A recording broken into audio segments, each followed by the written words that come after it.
राजधानी दिल्ली में G20 की बैठक जितनी शानदार रही, दुनिया भर में भारत की धाक भी बढ़ी।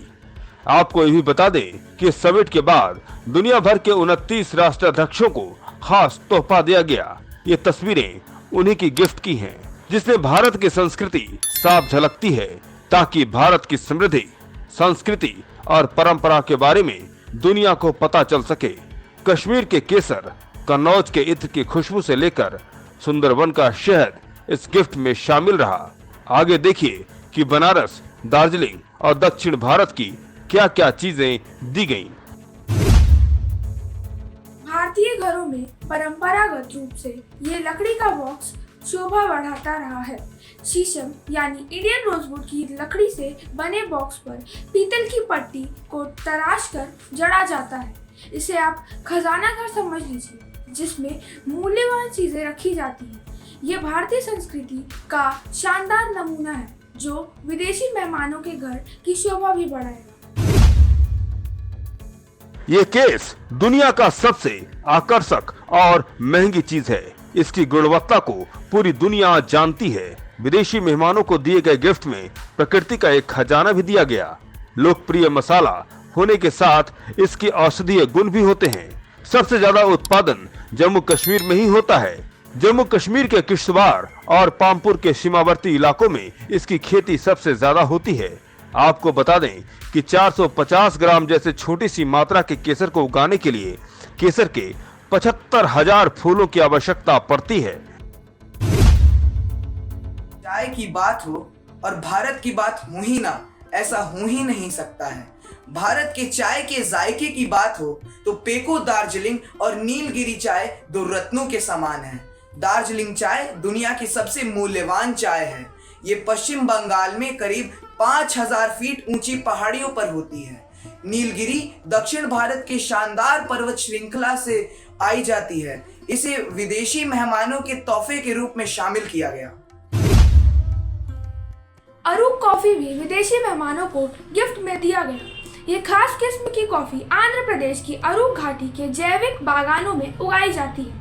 यहाँ के किसान मशीनों या रसायन का इस्तेमाल किए बगैर प्राकृतिक रूप से कॉफी उगाते हैं। इसकी दुर्लभ सुगंध और स्वाद पीने वाले को अलग ही खुशी देती है। अगर आप इस कॉफी के बारे में नहीं जानते हैं तो इसे पीकर जरूर देखें। शहद हमारी और आपकी सेहत के लिए कितने काम की है, शायद बताने की जरूरत नहीं। और अगर ये शहद सुंदर वर्ण का हो तो क्या बात है। ये भी विदेशी मेहमानों को गिफ्ट के तौर पर दिया गया। सुंदरबन दुनिया का सबसे बड़ा मैंग्रोव वन है। ये मधुमक्खियों की बस्तियों का भी ठिकाना है। यहाँ का शहद बाकी की तुलना में कम चिपचिपा होता है। 100% प्राकृतिक। ये स्वास्थ्य के लिए भी काफी लाभदायक होता है। मतलब बढ़िया ऊन से है। ये चांगथांगी बकरी से मिलता है। ये बकरी अनोखी है, जो समुद्र से तकरीबन 14,000 फीट की ऊंचाई पर पाई जाती है। खास बात यह है कि इसे बाल काट कर नहीं बल्कि कंघी कर कर ऊन से हासिल किया जाता है। नाजुक रेशों की हाथ से कताई बुनाई होती है।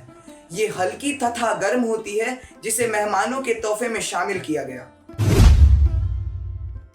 ये यूपी के कन्नौज शहर की सुगंध दुनिया में बिखेर रही है। पीढ़ियों से वनस्पतियों से इत्र बनाने की प्रथा भारत में फल फूल रही है। चमेली और गुलाब जैसे फूलों को सुबह के समय नाजुक तरीके से इकट्ठा कर उसकी सुगंध का घोल तैयार होता है। जो ये इत्र एक बार लगाएगा वो इसकी सुगंध कभी भूल नहीं पाएगा। खादी कपड़े भारत की पहचान है। आज से नहीं बल्कि आजादी के पहले से। आपको याद होगा, महात्मा गांधी खादी कपड़े के लिए सूत काता करते थे। ये भारत के स्वतंत्रता संग्राम के महत्वपूर्ण प्रतीकों में से एक है। गांधी जी ने इसका नाम दिया था। खादी बेहद आरामदायक होता है और पर्यावरण के लिए बेहद अनुकूल है। विदेशी मेहमानों को खादी का स्कार्फ खुद पीएम मोदी ने दिया। पीएम ने भारत की G20 प्रेसिडेंसी की स्मृति में G20 स्टैंप और सिक्के जारी किए। इसे भारत मंडपम में भी रिलीज किया गया। दोनों की डिजाइन में वसुधैव कुटुंबकम की थीम है। इसे नेताओं को भी गिफ्ट किया गया है।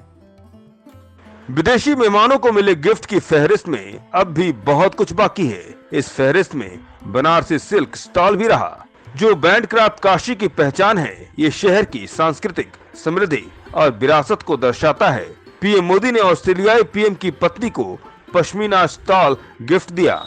इसे हिमालय की बकरियों के बालों में कंघी करके तैयार किया जाता है। ये सदियों पुरानी परंपरा है। ये स्टॉल हल्की और गर्म होती है। ब्राजील के राष्ट्रपति की पत्नी को भी पश्मीना स्टॉल दिया गया।